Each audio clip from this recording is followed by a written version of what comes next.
حسبنا الله ونعم الوكيل نعم المولى ونعم النصير أعوذ بالله السميع العلي العظيم من الشيطان اللعين الرجيم بسم الله الرحمن الرحيم الحمد لله الذي هدانا لهذا وما كنا لنهتدي لولا أن هدانا الله لقد جاءت رسل ربنا بالحق الصلاة والسلام على سيدنا ونبينا وشفيعنا ومولانا بالقاسم محمد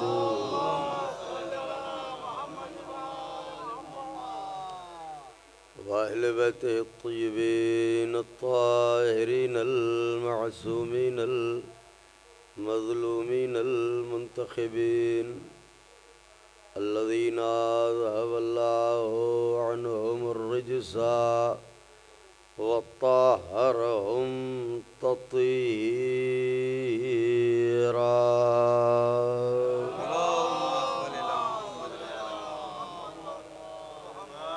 ولعنة الله على أعدائهم وقتلتهم وغاصبي حقوقهم ومنكري فضائلهم ومصائبهم وشجاعتهم وطهارتهم وسخاوتهم وجلالتهم وولایتهم وعظمتهم وعطشهم أجمعين من ليلنا هذه إلى قيام يوم الدين أما بعد فقد قال الله سبحانه تبارك وتعالى في القرآن المجيد والفرقان الحميد وهو أصدق الصادقين وقوله الحق بسم الله الرحمن الرحيم ادعوني استجب لكم صلوات بھیج دیں بآواز بلند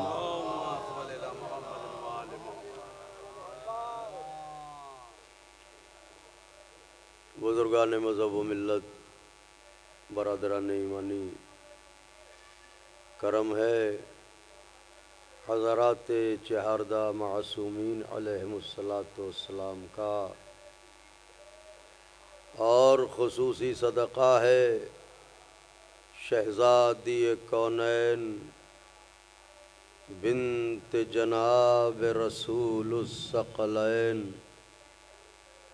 مادر حسنین صدیقہ طاہرہ راضیہ مرضیہ بطول عذرا حور انسیہ جناب فاطمہ زہرا سلام اللہ علیہا صلی اللہ محمد وآل محمد بی بی سلام اللہ علیہا کی نعلین پاک سے لپٹی ہوئی گرد کے ذروں کا تصدق ہے کہ کاتب تقدیر نے ایک بار پھر ہماری کتاب حیات میں حسین ابن علی کا محرم لکھا تاکہ ہم فرش عزا پان کے اجڑنے والوں کا پرسا کسی دکھیا ماں کی بارگاہ میں پیش کر سکیں۔ خوش نصیب ہیں وہ افراد جن کی زندگی کے کچھ لمحے یاد حسین میں فرش عزا پر گزر جائیں۔ یہ عشق ہے اور محبت ہے حسین کی کہ رات کے جس پہر دنیا عالم خواب میں ہوتی ہے، حسین کے چاہنے والے فرش عزا کے آسمان پر ستاروں کی طرح بیدار رہتے ہیں۔ اسی محبت کی بنیاد پر سب نے وعدہ کیا ہے آپ کی نجات کا، سرکار رسالت پناہ سے لے کے ہمارے صاحب غیبت امام تک ایسا کوئی نہیں ہے کہ جس نے آپ کی نجات کا وعدہ نہ کیا ہو۔ حضرت کے ظہور میں تعجیل کے لیے صلوات ارشاد فرمائیں تو بات شروع کروں۔ میرے آنے میں تھوڑی سی تاخیر ہوئی، موسم کی خرابی بھی ہے، آپ بہتر جانتے ہیں، تو کوئی طویل گفتگو نہیں ہے، تھوڑی دیر گفتگو ہوگی، لیکن توجہ رکھیے گا تو انشاءاللہ تختی دل پر نقش ہو جائے گی بات۔ میں نے آپ کی خدمت میں جن فقرات نورانیہ اور کلمات ربانیہ کی تلاوت کی ہے، اس میں خداوند عالم نے اپنے بندوں کو مخاطب کر کے ارشاد فرمایا، ادعونی استجب لکم، اے میرے بندوں مجھ سے مانگو، میری بارگاہ میں آؤ، میرے حضور اپنا دامن پھیلاؤ، اپنا دست سوال بڑھاؤ، اپنا کاسہ دل دراز کرو۔ میں وعدہ کرتا ہوں کہ تمہاری دعاؤں کو مستجاب کروں گا، میں وعدہ کرتا ہوں کہ تمہاری دعاؤں کو قبول کروں گا، مگر اے میرے بندو میری بارگاہ میں آؤ تو صحیح، مجھ سے مانگو تو صحیح، مجھ سے سوال تو کرو۔ اس کا مطلب یہ ہے کہ اللہ کے نزدیک اگر کوئی پسندیدہ ترین عمل ہے تو وہ یہ کہ بندہ اس سے مانگے۔ صلوات بھیجے تو عرض کروں آپ کی خدمت میں ہیں، غور فرمائیے گا، یہ میں آپ کی زندگی میں آپ کے دلوں کے آنگن میں اتر کے، چونکہ دین فطرت ہے اس لیے یہ بات پڑھ رہا ہوں، اور اگر غور سے سن لیا تو زندگی کو تبدیل کرنے کے لیے تو حسین کی ایک مجلس بہت ہوتی ہے۔ صلوات ارشاد فرمائیں تو عرض کروں آپ کی خدمت میں۔ تو اللہ فرماتا ہے، خداوند عالم ارشاد فرماتا ہے، میرے بندو میری بارگاہ میں آؤ، مجھ سے دعا کرو، مجھ سے مانگو، مجھ سے سوال کرو، آؤ میری بارگاہ میں۔ اس کا مطلب یہ ہے کہ دعا اسے بہت پسند ہے، اسے اچھا لگتا ہے کہ بندہ اس سے مانگے، اس سے سوال کرے۔ اور پھر اس نے کہا کہ میرے بندو سورج نکلا ہے، دن کے اجالے ہیں، ہاتھ پھیلانے میں شرم آ رہی ہے، تو میں نے رات بھی بنا دی ہے، جب سب سو جائیں تب آ جانا تو۔ اس لیے کہ نیند مخلوق کو آتی ہے، خالق کو نہیں آتی ہے۔ ارے جس خدا کا بندہ علی پوری زندگی میں خالی ایک رات سوئے،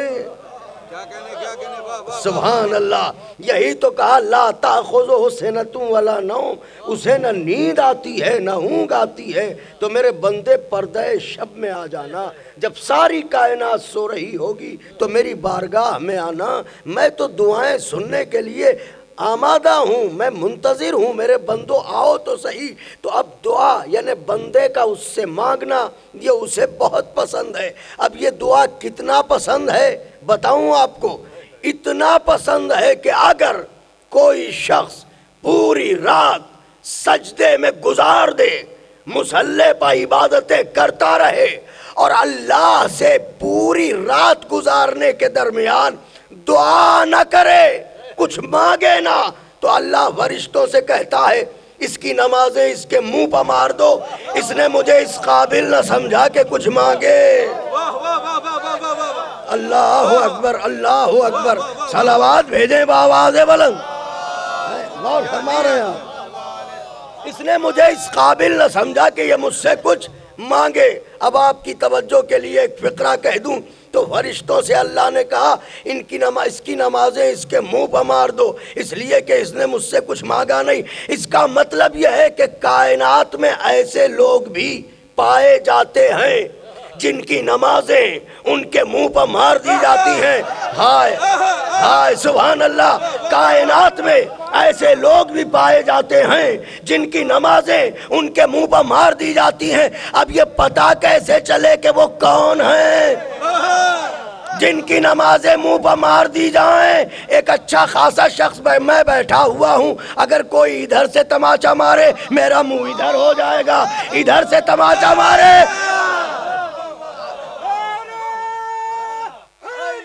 یار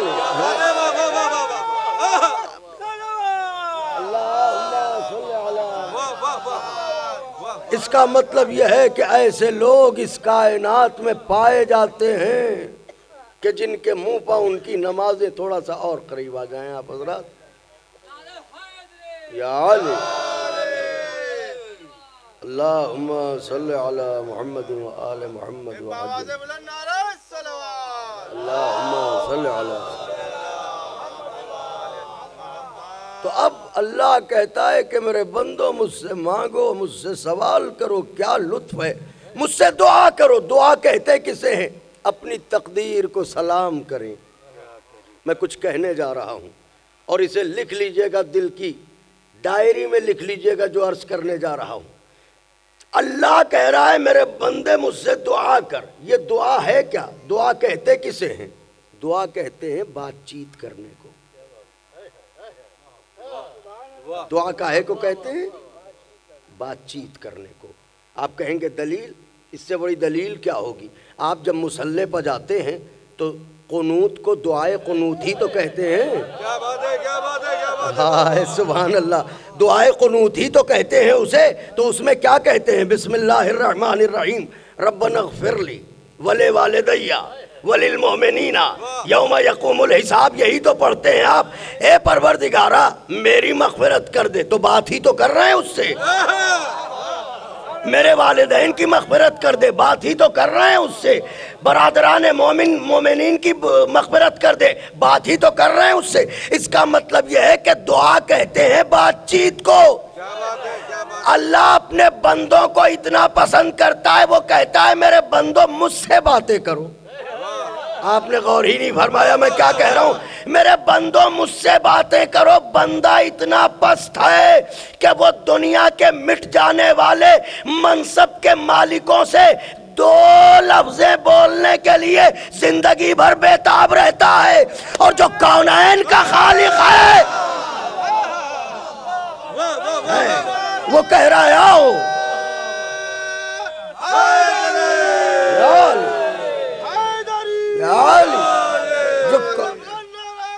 اللہم صلی علی محمد جو کونین کا خالق و مالک ہے۔ ذرا غور فرمائیں آپ جو میں عرض کر رہا ہوں، چھوٹے منصب سے لے کے بڑے منصب تک۔ پردھان جی ہم سے دو باتیں کر لیں، کارپوریٹر صاحب ہم سے دو باتیں کر لیں، منتری جی ہم سے دو باتیں کر لیں، منسٹر صاحب ہم سے دو باتیں کر لیں، بے چین ہے آدمی، جبکہ معلوم ہے آج ہیں کل نہیں ہوں گے، آج ہیں کل نہیں ہوں گے۔ مگر بشر نے اپنے کو اتنا پست کر لیا ہے کہ مٹ جانے والے منصبوں کے مالک سے آرزو لگائے بیٹھا ہے ہم سے دو باتیں کر لیں۔ اور وہ خدا جس کی گفتگو کا معیار یہ ہے کہ یا طور پر موسیٰ سے باتیں کرے یا معراج پر رسول اللہ سے، وہ اللہ کہہ رہا ہے میرے بندو میری بارگاہ میں آؤ، مجھ سے باتیں کرو۔ آئے سبحان اللہ، مجھ سے دعا کرو، میں تمہاری دعاؤں کو قبول کروں گا، میں تمہاری دعاؤں کو مستجاب کروں گا، میں تمہاری دعاؤں کو۔ تو اب اس کا مطلب یہ ہے کہ اللہ کے نزدیک پسندیدہ ترین عمل یہ ہوا کہ بندہ اس سے مانگے۔ آپ زیادہ تھکے تو نہیں ہیں؟ ایک 15-20 منٹ اور آپ کی خدمت میں عرض کروں تو یا علی اللہم صلی علی۔ اب یہ خاص بات کہہ رہا ہوں، یہ خاص بات کہہ رہا ہوں، اسے غور سے سنیے گا، خاص طور سے نوجوان سنیں۔ ادعونی استجب لکم، آیت کے اس ایک آئینے میں منظر دو ہیں۔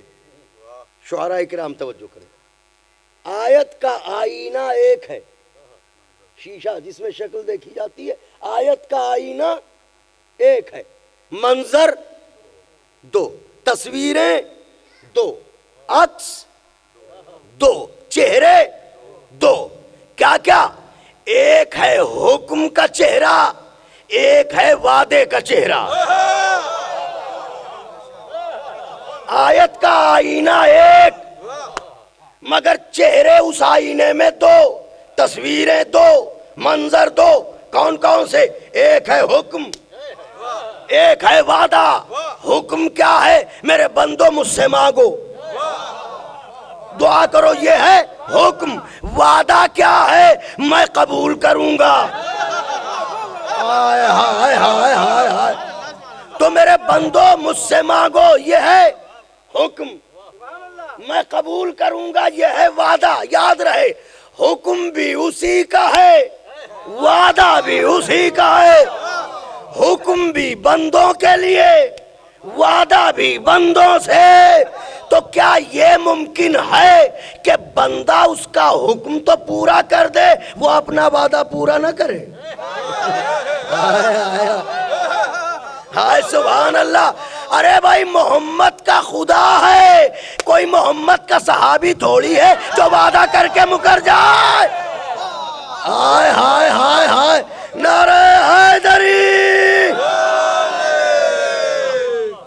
خدائے محمد ہے، صحابی تو ہے نہیں وہ کہ قدیر میں کہے بخن بخن، بعد میں کہے بھول گئے۔ تو وہ تو خدا ہے، وہ تو وعدہ نہیں بھولے گا۔ یاد رہے، یہ فقرہ کہہ رہا ہوں، لوہے دل پر لکھیے گا، یہ ممکن ہی نہیں کہ حسین کا خدا وعدہ بھول جائے۔ آپ نے غور نہیں فرمایا میں نے کیا فقرہ کہا ہے؟ یہ ممکن نہیں کہ حسین کا خدا وعدہ بھول جائے۔ حسین کا خدا کیوں کہا؟ اس لیے کہ جو حسین بندہ ہو کے خنجر تلے وعدہ نہ بھولے، اس کا خدا۔ یہ کیسے ممکن ہے کہ اس کا خدا وعدہ بھول جائے؟ تو اس کا مطلب یہ وعدہ وہ نہیں بھولتا۔ تو اب اس نے حکم دیا دعا کا، وعدہ کیا قبول ہونے کا، تو یہ ممکن نہیں کہ بندہ حکم مان لے وہ وعدہ پورا نہ کرے۔ تو جب یہ طے ہے کہ وہ وعدہ پورا کرتا ہے، تو پھر یہ چہروں پر ہوائیاں کیوں ہیں؟ یہ زبان پر علامہ اقبال کی نظم کیوں ہے، شکوہ وہ بھی اللہ سے۔ میں کچھ عرض کر رہا ہوں، آپ غور نہیں فرما رہے ہیں۔ شکوہ اللہ سے، شکوہ کاہے کا شکوہ؟ مسجد سے نکل رہے ہیں شکوہ، مصلے سے اٹھ رہے ہیں شکوہ، اجی کاہے کا شکوہ کا کیا بتائیں؟ مانگتے مانگتے ارے زبان خشک ہوئی جا رہی ہے، مگر وہ ہے کہ سننے کو تیار نہیں۔ کمال ہے بھائی، آپ کیا کہنا چاہتے ہیں؟ خدا نہ کرے وہ اپنا وعدہ بھول گیا۔ ان کا صاحب ہم تو یہی دیکھ رہے ہیں، رات رات بھر مصلے پر گڑے ہیں، مسجد میں پڑے ہیں کہ کہیں سے دعا قبول ہو، مگر وہ ہے کہ سننے کو تیار نہیں۔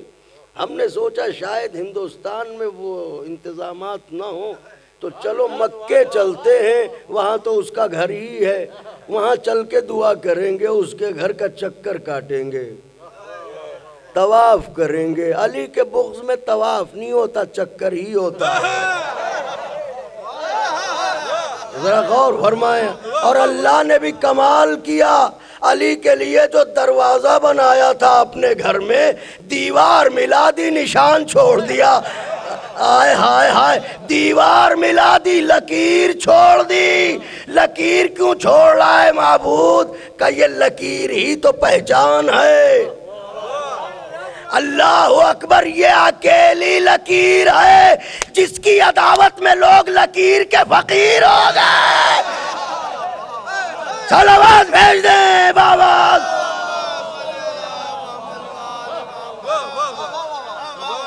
آپ غور فرما رہے ہیں جو میں عرض کر رہا ہوں؟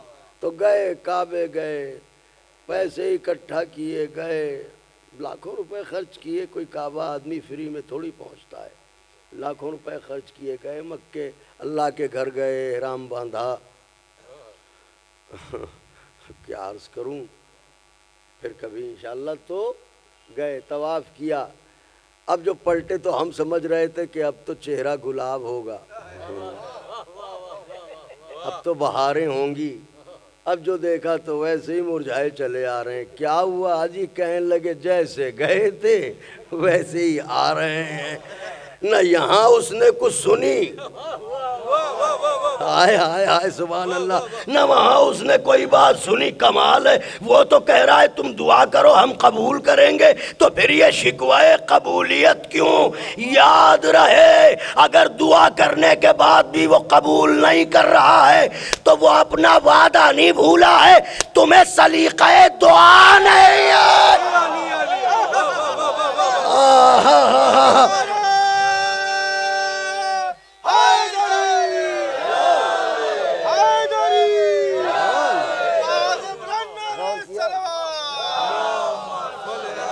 آپ دیکھیں کیا میں عرض کر رہا ہوں، اس کا مطلب سلیقہ دعا نہیں ہے۔ اللہ، اب یہ دعا کا عنوان ایسا ہے، اس کے اوپر کم سے کم 10 مجلسیں ہوں تو پھر یہ کھلے گا کہ دعا کیسے، اس کے آداب کیا ہیں، اس کے طریقے کیا ہیں، کن حالات میں۔ لباس کا بھی مسئلہ ہوتا ہے اس میں، جہاں آپ بیٹھے ہوئے ہیں اس کی بھی بات ہوتی ہے دعا میں، تو یہ ایک طویل موضوع ہے، انشاءاللہ پھر کبھی۔ آج تو بس ایک بات عرض کر کے گفتگو کو تمام کرتا ہوں۔ تو اس کا مطلب یہ ہے کہ جب تک سلیقہ دعا نہ آئے، اس وقت تک اب سلیقہ دعا تو بات چیت کو کہتے ہیں، ہم ہیں لفظوں کے کنگال، ہم ہیں احساس کے فقیر، پیدا ہوئے تو گونگے، جب جائیں گے جب گونگے۔ میں کچھ کہہ رہا ہوں، جب ہم دنیا میں آئے جب بھی کچھ بول نہیں سکتے تھے، خالی روتے تھے، خالی روتے تھے۔ بھئی یہ گریہ ہماری ضرورتوں کو بتاتا تھا۔ اس کا مطلب جہاں یہ زبان چپ ہوتی ہے وہاں آنسوؤں کی زبان کام آتی ہے۔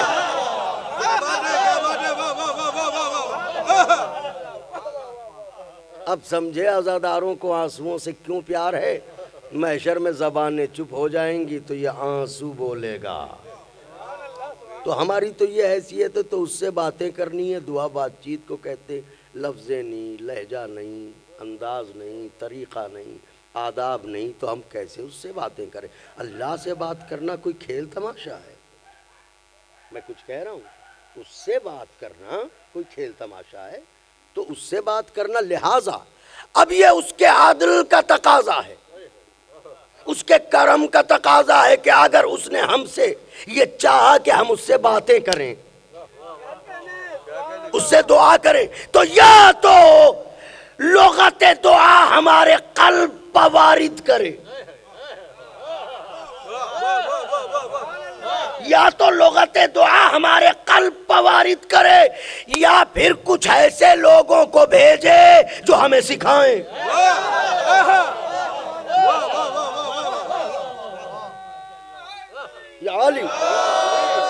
یا تو کچھ ایسے لوگوں کو بھیجے جو ہمیں سکھائیں کہ دعا کیسے کرو۔ معبود یہ بتا کوئی انتظام کیا؟ قدرت نے کہا یہ میرے عدل کے خلاف ہے۔ فقرہ کہہ رہا ہوں، غور سے سنیے گا، بھی خوش رکھیں آپ سب کو، اور اس مجلس کے تصدق میں، ذکر کے تصدق میں، جس کی جو حاجت ہے انشاءاللہ پوری ہو جائے۔ تو اللہ نے کہا، معبود کو انتظام کیا، اللہ نے کہا یہ میرے عدل کے خلاف ہے۔ فقرہ صرف کرتا ہوں، یہ میرے عدل کے خلاف ہے کہ میں پیاسوں کو پہلے پیدا کروں، پانی کو بعد میں۔ یہ میرے عدل کے خلاف ہے کہ میں بھوکوں کو پہلے پیدا کروں، غذا کو بعد میں۔ یہ میرے عدل کے خلاف ہے کہ میں رہرو کو پہلے پیدا کروں، رہبر کو بعد میں۔ یہ میرے عدل کے خلاف ہے کہ میں پوچھنے والے کو پہلے پیدا کروں، بتانے والے کو بعد میں۔ کیا مطلب پروردگارہ کا میرے عدل کا تقاضا جو تھا اس تقاضے کے تحت میں نے پیاس کو بعد میں بنایا، پانی کو پہلے بنایا، بھوک کو بعد میں بنایا، کھانے کو پہلے بنایا، پوچھنے والے کو بعد میں بنایا، بتانے والے کو پہلے بنایا۔ ارے آدم کو پہلے بنایا، آدمی کو بعد میں ہائے ہائے ہائے ہائے ہائے، آدم کو پہلے بنایا، آدمی کو بعد میں بنایا۔ اس کا مطلب آدم ہے بتانے والے، آدمی ہے پوچھنے والے۔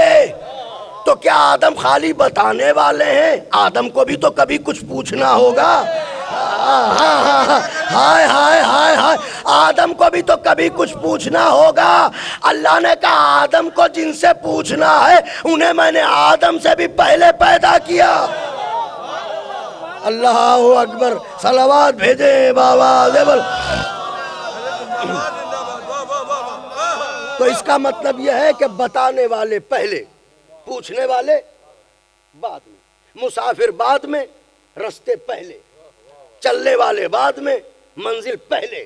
تو یہ عدل کا تقاضا ہے کہ پہلے ضرورت کا حل پیدا کرے، بعد میں ضرورت تو نے پیدا کیا بتانے والوں کو، سکھانے والوں کو۔ کہاں؟ میں نے جنہیں خلق کیا ان کا نام میں نے اپنی کتاب میں رکھا امت وسط۔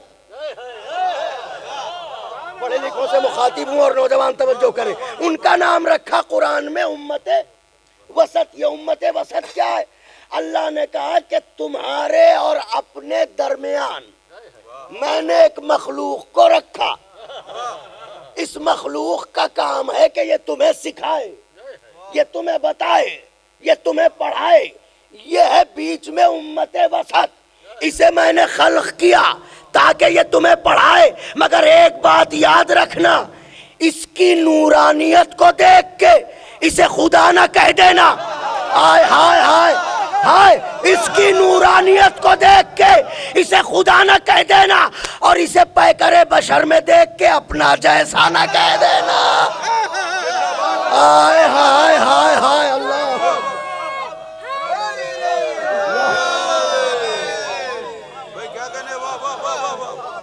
یہ ہم نے جنہیں خلق کیا، یا علی، ہم نے انہیں اپنے نور سے خلق کیا ہے، لہذا ان کی نورانیت کو دیکھ کے انہیں خدا نہ کہنا، اور انہیں پیکر بشر میں دیکھ کے اپنا جیسا نہ کہنا۔ یہی دلیل حسین نے دی کہ سنو، چھری چلے گی تو گلا کٹے گا، خون بہے گا، تاکہ یہ ثابت ہو جائے کہ میں خدا نہیں۔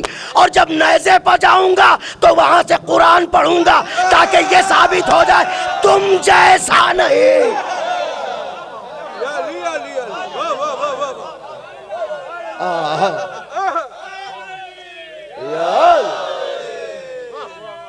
آپ نے غور فرمایا، چھری چلے گی تو گلا کٹے گا، خون بہے گا، تاکہ یہ پتہ چل جائے کہ میں بندہ ہوں، میں خدا۔ لیکن جب نیزے پہ جاؤں گا تو وہاں سے بولوں گا تاکہ یہ واضح ہو جائے کہ میں تم جیسا نہیں۔ تو یہ بتائیں گے کہ دعا کیسے کریں، یہ بتائیں گے کہ دعا کس طرح کریں، اللہ سے مناجات کیسے کریں۔ یاد رہے، ایسا نمازی بننا کہ نماز لعنت کرے، مصلی نفرت کریں، یہ عبادت نہیں ہے۔ عبادت ویسی کریں جیسے انہوں نے سکھایا ہے۔ اور اب بشر چونکہ غرور کرتا ہے، تکبر کرتا ہے، بشر تو بشر ہے، اکڑتا ہے، حالانکہ لوہے سے نہیں بنا ہے، پھر بھی اکڑتا ہے، بنا ہے مٹی سے، مگر انا ہے اس کے اندر، غرور ہے اس کے اندر، اکڑتا ہے۔ اللہ نے اسی انا کو ختم کرنے کے لیے، محسوس کیجئے گا، اسی انا کو ختم کرنے کے لیے یہ حکم ہوا کہ اپنے حق میں اپنی دعا اتنی جلدی قبول نہیں ہوتی جتنی کوئی مومن میرے حق میں دعا کر دے اور جلدی قبول ہوگی۔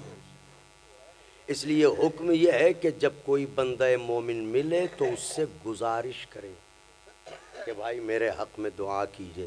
جب آپ اس سے گزارش کریں گے تو یہ آپ کے اندر جو انا پل رہی ہے، یہ جو غرور پل رہا ہے، اس کا مطلب آپ نے اسے اپنے سے بہتر جانا، اور بہتر وہی ہے جو دوسرے کو اپنے سے بہتر جانے۔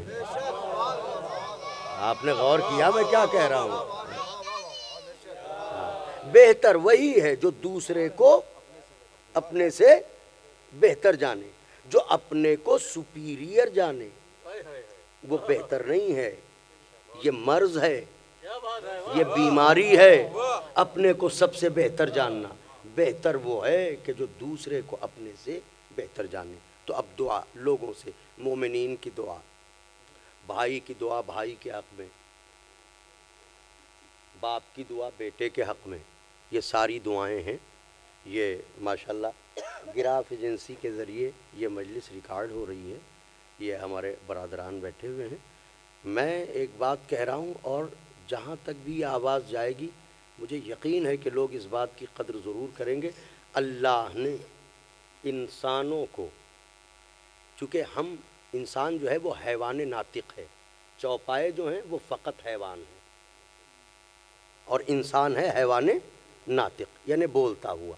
اللہ نے اسے عقل دی ہے، تو انسان کو اللہ اگر رشتوں کی زنجیر میں نہ جکڑتا تو انسان صحرائی جانوروں سے بھی بدتر ہوتا۔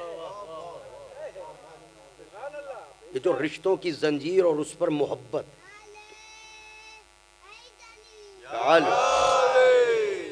تو یہ جو رشتوں کی زنجیر ہے اس میں باندھا اللہ نے۔ اب بھائی کی دعا بھائی کے لیے، آخری بات پڑھ رہا ہوں، بیٹے کی دعا باپ کے لیے، باپ کی دعا بیٹے کے لیے، پڑوسی کی دعا پڑوسی کے لیے، مومن کی دعا مومن کے لیے۔ یہ ساری دعائیں اپنے اندر ایک اہمیت رکھتی ہیں، لیکن اگر باپ بیٹے کے لیے تڑپ کے دعا کر دے تو ظاہر ہے کہ اس دعا کی بات کچھ اور ہوگی۔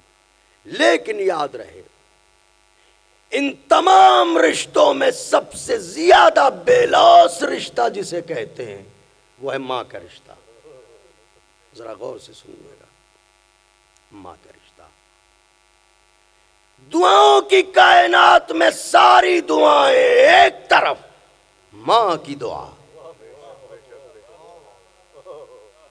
اب یہ ماں کی دعا کیا ہوتی ہے، بس یہی عرض کر کے بات تمام کرتا ہوں، یاد رکھیے گا اسے۔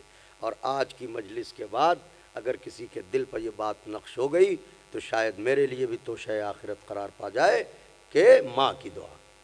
جناب موسیٰ نبی ہیں، پیغمبر ہیں۔ جناب موسیٰ نے ایک دن اللہ سے فریاد کی کہ پروردگارا یہ تو بتا کہ جنت میں میرا پڑوسی کون ہوگا، جنت میں میرا پڑوسی کون ہوگا۔ آپ اپنے وطن سے اٹھے، شہر آئے، تو یہاں آپ نے ایسے ہی تھوڑی مکان بنا لیا، پہلے آپ نے زمین خریدنے سے پہلے علاقہ دیکھا ہوگا، پڑوسیوں کی خبر لی ہوگی، ٹھیک ٹھاک لوگ ہیں کہ نہیں ہیں، اس کے بعد مکان بنوایا ہوگا آپ نے۔ تو اب جناب موسیٰ پوچھ رہے ہیں جنت میں میرا پڑوسی کون ہوگا۔ موسیٰ کی دعا تھی، اللہ نے جواب دیا کہ موسیٰ جنت میں تمہارا پڑوسی فلاں قصائی ہوگا جو فلاں شہر کے فلاں محلے میں رہتا ہے۔ آپ نے غور نہیں فرمایا میں کیا کہہ رہا ہوں؟ موسیٰ جیسا نبی آپ سے اگر کہا جائے کہ بلوچ پورے میں جا کے رہیے تو آپ جا کے رہیں گے؟ اللہ موسیٰ سے کہہ رہا ہے کہ جنت میں جو تمہارا پڑوسی ہوگا وہ فلاں شہر کا فلاں قصائی ہے، وہ تمہارا پڑوسی ہوگا۔ اللہ نے کہا ہے تو پھر موسیٰ بھی نبی ہیں، تو جناب موسیٰ کے اندر جستجو پیدا ہوئی کہ یہ کچھ تو ہے جسے اللہ میرا پڑوسی بنا رہا ہے۔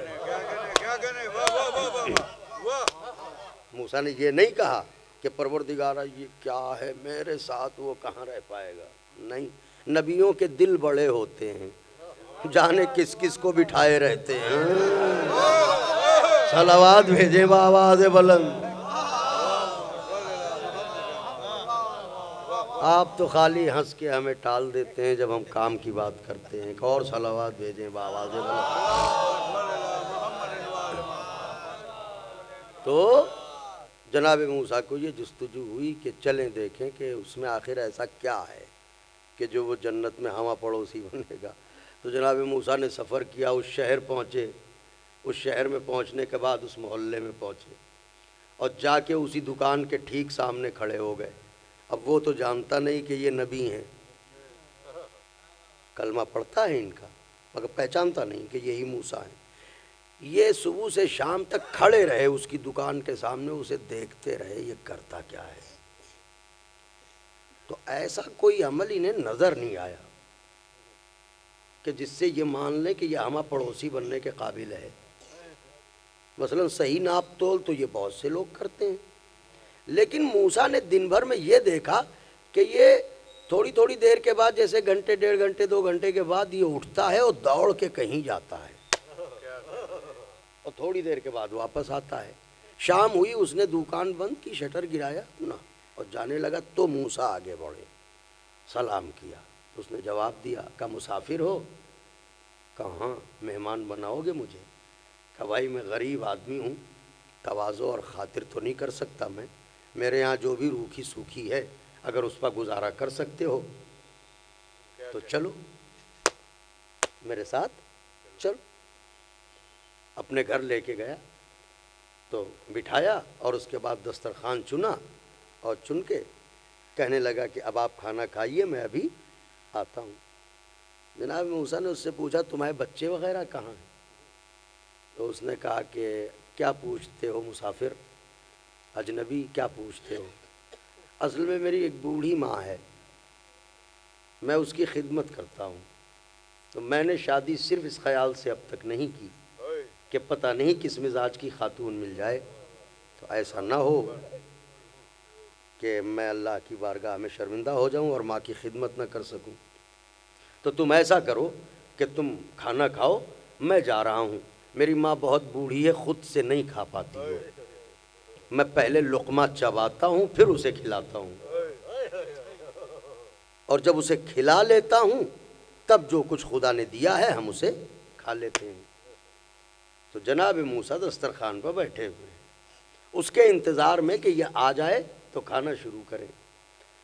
کچھ دیر کے بعد، اب فرض کر لیجئے 10 منٹ، 20 منٹ، آدھا گھنٹہ، اتنی دیر کے بعد وہ پلٹا تو قہقہے لگاتا ہوا، جس کو کہتے نہیں ٹھٹھا لگا کے ہنسنا، قہقہے لگاتا ہوا پلٹا، ہنسے جا رہا ہے، ہنسے جا رہا ہے، ہنسے جا رہا ہے۔ اسے تو پتہ نہیں کہ میں نبی کے سامنے ہنس رہا ہوں، ہنسے جا رہا ہے۔ جناب موسیٰ نے کہا کہ ارے اپنی ہنسی روک، ایسی بھی کیا ہنسی، ضرورت سے زیادہ ہنسے جا رہا ہے، اپنی ہنسی روک۔ وہ کہتا ہے اے مہمان بس ہنس لینے دو، کیا بتاؤں۔ کہا ہوا کیا؟ کہ لوگ سچ کہتے ہیں کہ بڑھاپے میں بچپنا لوٹ آتا ہے۔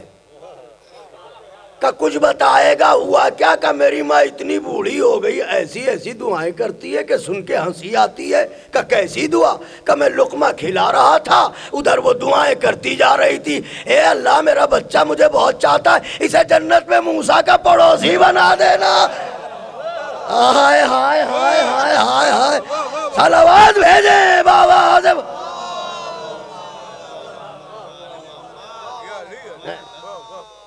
میں اسے کھانا کھلائے جا رہا ہوں، وہ دعائیں دیے جا رہی ہے، یا اللہ میرے بچے کو جنت میں موسیٰ کا پڑوسی بنا دینا، موسیٰ کا پڑوس۔ بتائیے، آپ بتائیے، کہاں موسیٰ نبی، کہاں میں، اور میں موسیٰ نبی کا پڑوسی جنت میں؟ عجیب دعائیں کرتی ہے میری ماں۔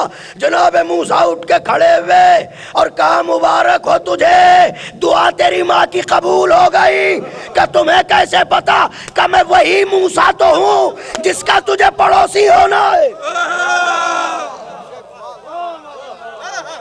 میں نے بھی اپنے خدا سے پوچھا تھا کہ میرا پڑوسی کون ہوگا، تو تیرا پتہ بتایا تھا خدا نے، تو میں تیری تلاش میں آیا۔ اب میں ایک سوال کر رہا ہوں، بات تمام ہو گئی۔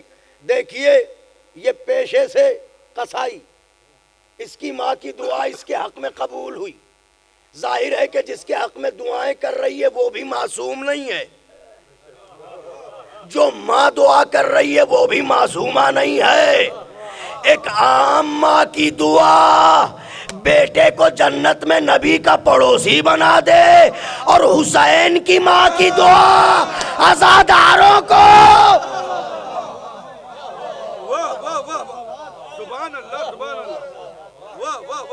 اگر مادر حسین کی دعا عزاداروں کو جنت دلا دے تو اس میں کیا حیرت کی بات ہے۔ تو ماں، اور یاد رہے ماں کے مر جانے کے بعد بھی رشتے ٹوٹتے نہیں ہیں۔ بیٹے کو تکلیف ہوتی ہے، اولاد کو تکلیف ہوتی ہے، ماں تڑپتی ہے۔ تو اگر والدین دنیا میں نہ ہوں تو ان سے رشتہ توڑنا نہیں چاہیے۔ کچھ نہیں کر سکتے، روزانہ ایک دفعہ سورۃ فاتحہ پڑھ کے بخش دیں، ایک بار صلوات پڑھ کے ان کی روح کو ایصال کر دیں۔ کیا انہوں نے کیا ہے ہمارے ساتھ، ہم تو محسوس بھی نہیں کر سکتے۔ ماں، اور اب ماں کی دعا کیا ہوتی ہے، تمام کر دی میں نے بات۔ باپ کی دعا کے بھی کیا کہنے، مگر ماں کی دعا۔ یہ بتائیے کہ حسین کسے کہتے ہیں؟ حسین اسے کہتے ہیں کہ جس کے نام کا واسطہ رسولوں کی دعاؤں کو قبول کروائے۔ تو کیا یہ ممکن ہے کہ حسین کوئی دعا کریں اور وہ قبول نہ ہو؟ کہ جو خود باب قبول ہو اس کی دعا کیسے قبول نہ ہوگی؟ مگر میں نے دیکھا حسین جیسے باپ نے جب اکبر کو میدان میں بھیجا تو ام لیلہ کے پاس آئے اور کہا، اے لیلہ، میں نے اپنے نانا سے سنا ہے بیٹے کے حق میں ماں کی دعا قبول ہوتی ہے۔ میرے لال علی اکبر کا مقابلہ ایک پہلوان سے ہو گیا ہے جو کھایا پیا سیر و سیراب، میرا اکبر بھوکا پیاسا۔ لیلہ نے بال کھولے، اے یعقوب سے یوسف کو ملانے والے، میرے اکبر کو مجھ سے ملا دے۔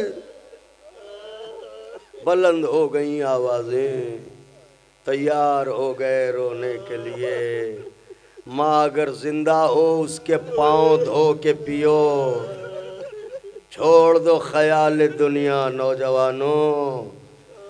ماں اگر راضی نہیں ہے تو دنیا بھی خراب ہو جائے گی، آخرت بھی خراب ہو جائے گی۔ ماں کی خدمت کرو۔ معصوم فرماتے ہیں کہ ماں کے چہرے پر محبت کی نظر ڈالنا عبادت ہے۔ اللہ اکبر۔ پھر فرماتے ہیں اس سے ڈرو کہ جس کی ماں زندہ ہو، اس لیے کہ اگر اس پر ظلم کرو گے اور ماں نے تڑپ کے ہاتھ بلند کر دیے تو پھر برباد ہو جاؤ گے۔ اسے کہتے ہیں ماں۔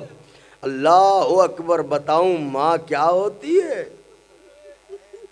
ایک ناقے کو لے کے مجلس تمام ہوئی، ایام ازاں تیزی سے رخصت ہو گئے، بس چند ہی دن تو بچے ہیں، پھر ہمارے گھر ویران ہو جائیں گے۔ یہ رونقیں کہاں حسین کے جانے کے بعد؟ ذرا سوچئے کہ جب ہمارے گھر ایسے اجڑ جاتے ہیں 8ویں کے بعد، تو صغرا مدینہ کیسے اجڑا ہوگا، ذرا تصور فرمائیں۔ تو ایک ناقے کو، اونٹنی کو 2 لوگ لے کے آئے، دونوں عرب تھے۔ غور سے سنیے گا بچوں، سننا۔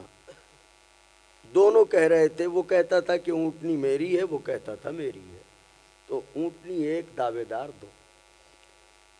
تو یہ ہوا کہ قضیہ حل کیسے ہو؟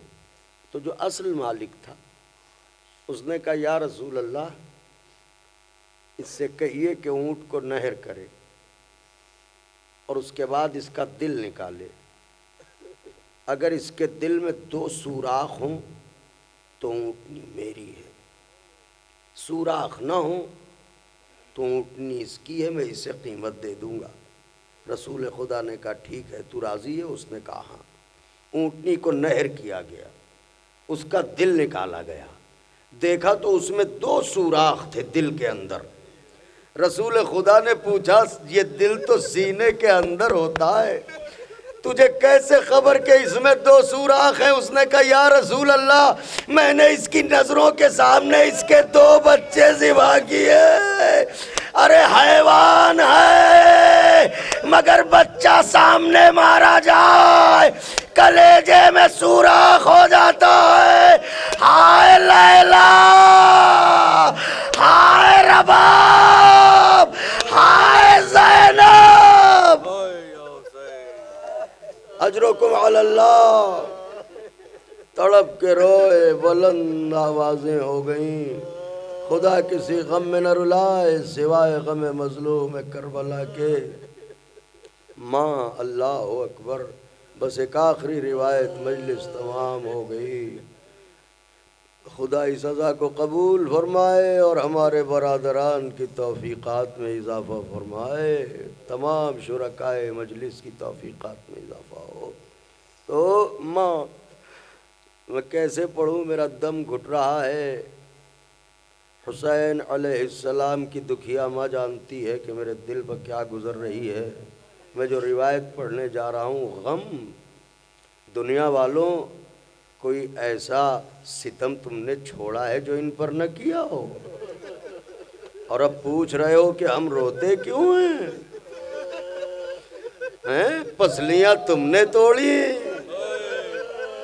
گھر تم نے جلایا، مدینہ تم نے چھڑوایا، گھر تم نے لوٹ لیا. پوچھتے ہو روتے کیوں ہیں؟ کبھی ہمارے دل کے چھالے دیکھے تم نے؟ کبھی ہمارے کلیجے کا درد محسوس کیا تم نے؟ ہم نہ روئیں گے تو کون روئے گا؟ مارا تو تم نے ہمارے آقاؤں کو، ہم ہی سے پوچھتے ہو ہم کیوں روتے ہیں؟ ماں کا دل کیا ہوتا ہے. مگر ہائے عشق خدا، کارواں چلا. ترتیب یہ ہے کہ آگے آگے نیزوں پر زر، پیچھے پیچھے میرا بیمار امام، ہاتھوں میں ہتکڑیاں، پیروں میں بیڑیاں، گلے میں توق، کمر میں لنگر. بچوں کے لیے پڑھ دوں. ہمیشہ سنتے آئے ہوں گے کہ لنگر لنگر لنگر. جانتے ہیں کہ لنگر کیا ہوتا ہے؟ لنگر جانتے ہیں کیا ہوتا ہے؟ کلیجہ نہ پھٹ جائے تو بتا دوں. ایک زنجیر ہوتی ہے خاردار جسے کمر میں باندھا جاتا ہے، اور اس زنجیر کے دوسرے سرے میں ایک وزنی پتھر باندھا جاتا ہے، اور قیدی سے کہا جاتا ہے اسے کھینچتا ہوا چل.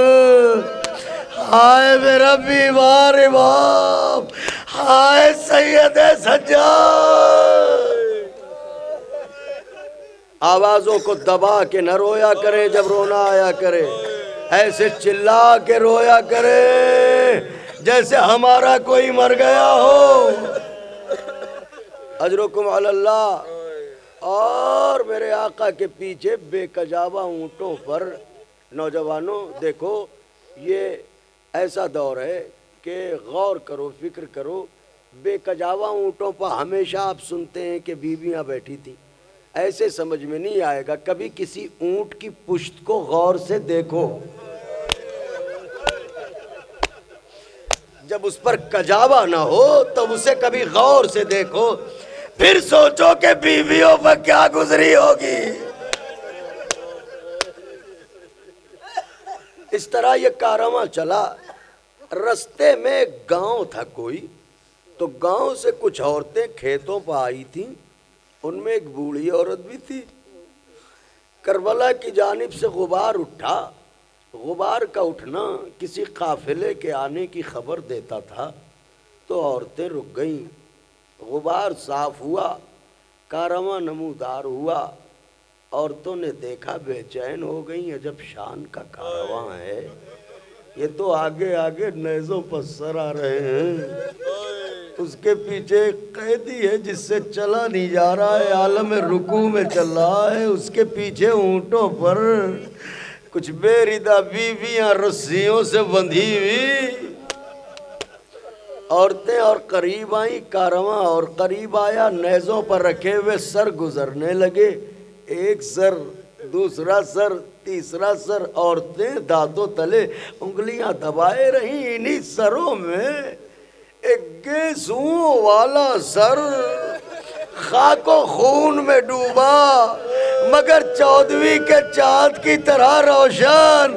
جیسے ہی اس سر کو دیکھا بوڑھی عورت نے تمام عورتوں کو اکٹھا کیا کہ ہاتھوں کو طرف آسماں اٹھاؤ، میں دعا کرتی ہوں تم آمین کہنا۔ یہ کہہ کے اس نے کہا پروردگارا جب یہ جوان مارا گیا ہو اس کی ماں زندہ نہ رہی ہو، اتنا کہنا تھا۔ ام لیلا کی آواز آئی، اے بیویو یہ نہ کہو، ارے میں اس کی غمزدہ ماں لیلا، یہ میرا کڑیل جوان علی اکبر، اس کے کلیجے پر برچی لگی۔ واہ غربتا واہ حسین۔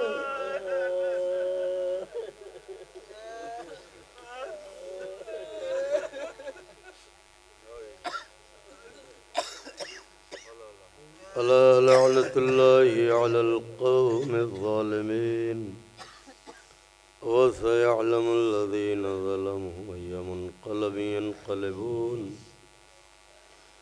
اللهم لعن أول ظالم ظلم حق محمد وآل محمد وآخر تابع له على ذلك اللهم لعن العصابة التي جاهدت الحسين صلواتك عليه وشايعت وبايعت وتابعت على قتله اللهم لعنهم جميعا اللهم ارزقنا زيارة قبر الحسين في الدنيا وشفاعته في الآخرة اللهم اجعلنا من الباكين في عزاء الحسين عليه السلام اللهم اجعلنا من زوار قبر الحسين عليه السلام۔ الہی ہماری عبادتوں کو قبول فرما لے، تمام شرکائے مجلس کی شرعی حاجتوں کو منزل تکمیل تک پہنچا دے۔ پروردگار آپس کے اختلافات کو دور کر دے، جو بے گھر ہوں انہیں گھر دے دے، جو بے زر ہوں انہیں زر دے دے، جو بے اولاد ہوں انہیں اولاد دے دے۔ پروردگارہ تمام علماء حقہ، شعراء حقہ، خطباء حقہ اور مراجع حقہ کی حفاظت فرما، حضرت کے ظہور میں تعجیل فرما، ہمیں منہ دکھانے کے قابل بنا۔